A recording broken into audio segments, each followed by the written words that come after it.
Bienvenue dans notre voyage à travers le temps, où nous allons découvrir l'histoire fascinante de Shaka Zulu, le légendaire conquérant d'Afrique du Sud. Préparez-vous à plonger dans une époque de batailles épiques, de réformes révolutionnaires et de leadership charismatique. Shaka est né en 1787, fils illégitime de Sanzangakona, chef du clan Zoulou, et de Nandi. Dès son plus jeune âge, Shaka et sa mère sont ostracisés et forcés de quitter leur clan.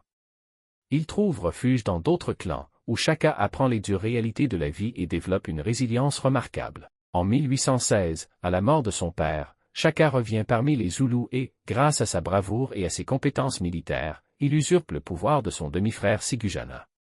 Shaka devient alors le chef des Zoulous, prêt à transformer ce petit clan en une puissance militaire redoutée. L'une des premières réformes de Shaka concerne les armes utilisées par ses guerriers.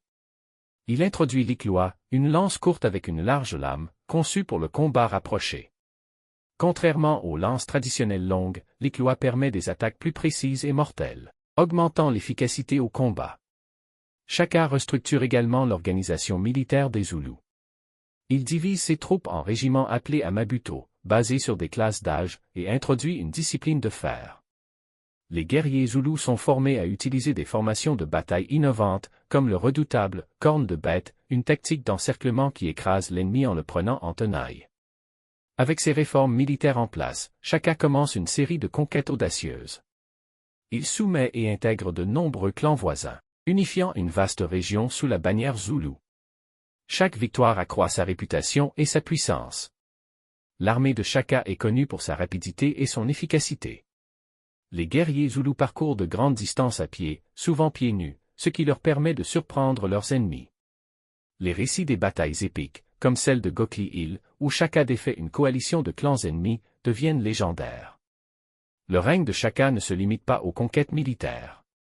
Il restructure la société Zoulou, établissant des lois et des traditions qui unifient et renforcent son peuple.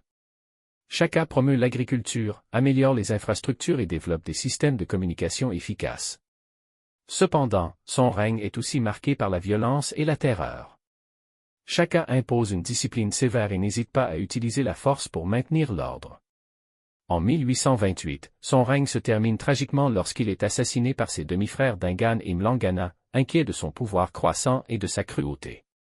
Malgré cette fin brutale, l'impact de Shaka est indéniable. Il a transformé les Zoulous en une puissance majeure et laissé un héritage durable dans l'histoire et la culture de l'Afrique du Sud.